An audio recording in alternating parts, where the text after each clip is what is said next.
Of all the topics on the Great Awakening map, the most sacred and most profound thing that I have ever discovered is known as the rainbow body.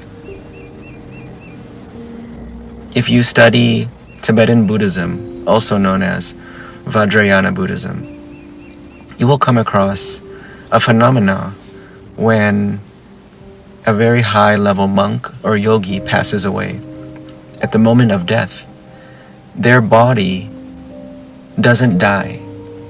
What happens is that the body begins to shrink over the course of 7 days, and a full-grown adult can shrink all the way down to a tiny doll-sized figurine that is a few inches in height, and the skin in the body stays warm throughout the entire process, and it seems as if the face and the head reverses aging, and you are left with this tiny doll.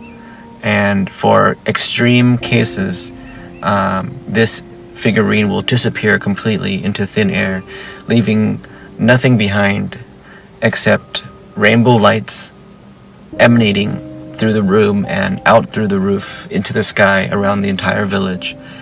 And you will also have sacred occurrences such as pleasant smells and perfumes and lovely sound and music playing through the sky.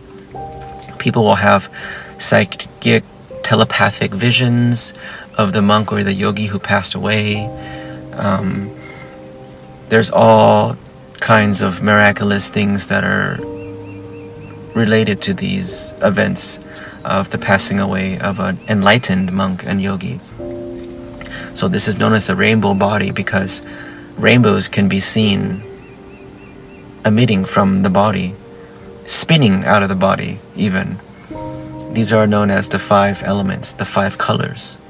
And it seems that enlightened beings, when they're able to reach this state of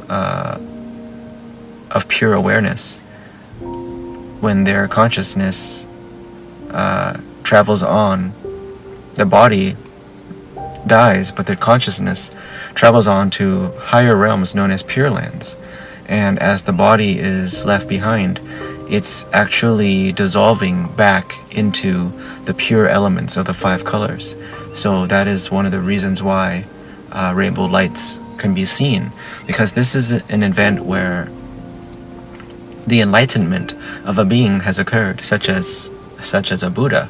To become enlightened, it means to attain the state of the Buddha mind. Your Buddha nature has been fully realized in this life. So when the practitioner passes away, if they are a very successful and realized practitioner, they're able to dissolve the body back purely into the elements, leaving nothing behind, and their consciousness travels on to higher realms, and they never ever have to become reborn back into samsara.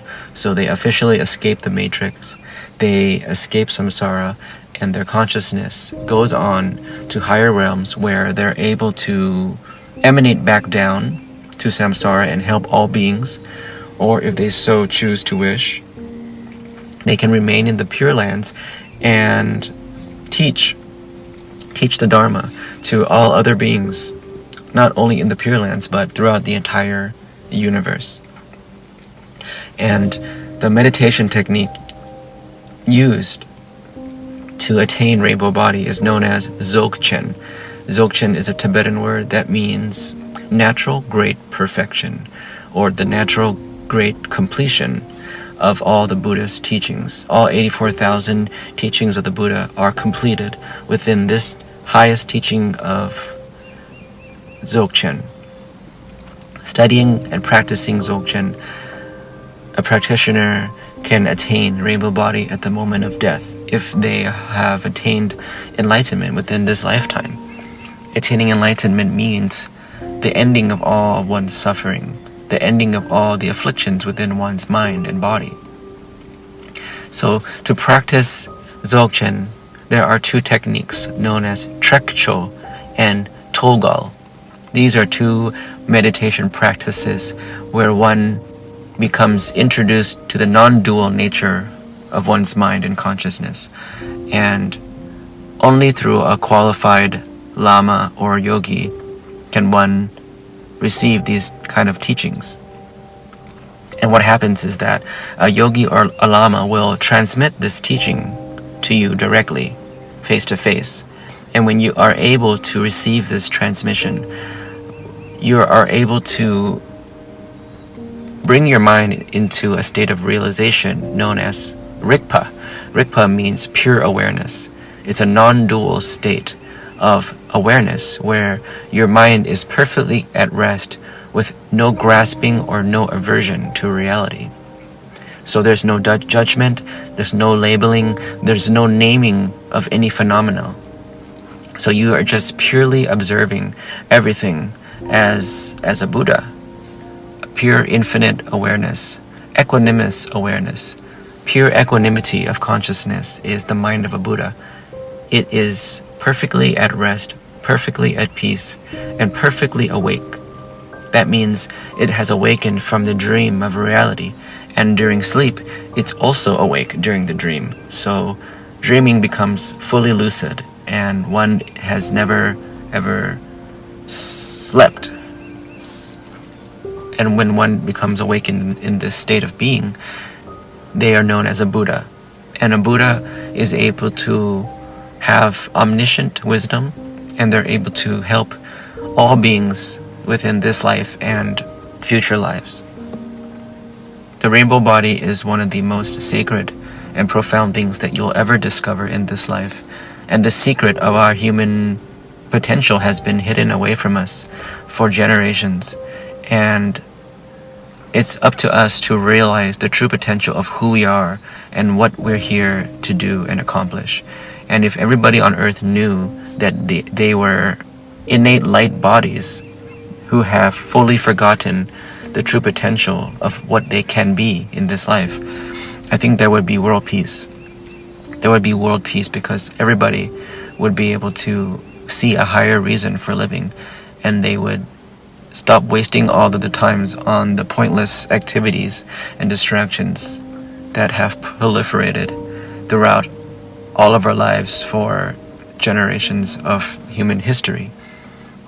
So with this message, I hope to bring to attention the fact that we are infinite beings of light and love and wisdom. And to become in touch with this knowledge within this lifetime is one of the most important things that you can ever come across. You may not ever have a chance to be a human again. And with this very precious rebirth that you have had as a human being who is able to hear and to see and to learn and to acquire the Dharma, the teachings of the enlightened Buddhas, you are able within this lifetime to choose the path of attaining the light body, to returning back to your true nature, your true pure awareness, your Buddha nature, your Buddha mind. And from this state of consciousness, the highest state of consciousness known as the ninth density, the violet ray consciousness, you are able to transcend the entire universe. Time and space has no meaning. You are all, and everything is you. And as this perfectly awakened Buddha, you can emanate and help all beings in the universe. This is the ultimate act known as becoming a bodhisattva. You develop bodhicitta, the awakening mind of wisdom. And you are able to share this knowledge with all beings to help them awaken, to help them escape samsara, to escape the matrix, to take the red pill and awaken to their full potential within one lifetime. This is the promise within Vajrayana Buddhism. And you don't have to be afraid of the word Buddha. You don't have to be afraid of it being a religion or something that you have to change your entire life to become. Buddhism is not about worshiping anything. Buddhism is about awakening to your true nature and practicing meditation in a way that you heal your mind and your body and your heart and your entire life. And then you attain these higher states of awareness. And from these higher states of awareness, then you have the natural inclination to help all beings. So the point of all of this is not to become a light body and to have a great rainbow body enlightenment, but the point of it is to develop what we call bodhicitta, the wisdom heart, love, mind that we use to help all beings. And it just happens to be a bonus on this path that you attain the rainbow body when you practice certain meditation techniques such as Dzogchen, returning your mind to the true nature of who you are. The true nature of reality is a realm of natural bliss and peace. We live in a natural world where everything is already perfect. But because of our minds are so judgmental, and we begin destroying what's perfect by labeling things as good or bad, ugly and beautiful, rich and poor. These are ways of destroying what's already perfect, is by slapping these sticker labels onto the perfection of reality. So Dzogchen allows us to peel back the layers of confusion and ignorance within our lives that have grown within our minds. And when we peel back these layers, we get to see who our true nature was the entire time. Enlightenment is not something that we attain or that we strive for. Enlightenment is something that we already are, and we are simply trying to get rid of all of the dirt that fogs our mirror of pure non-dual awareness. We are all perfectly Buddhas by nature, but due to the staining of our mirrors, we cannot see who we truly are. So with the practice of meditation, we begin to unfog the mirror of awareness. We begin to polish the mirror of our Buddha nature. And if we are so lucky in this life to have the great teacher, such as a lama or a guru or a yogi, then we're able to practice Dharma all the way to fruition, attaining enlightenment for the benefit of all beings. And through the practice of trekchö or tögal, we can attain the rainbow body of light and disappear back into the Buddha nature of reality, where we can infinitely help all beings in all dimensions and realms and pure lands. There is no limitation for the perfectly awakened and enlightened one.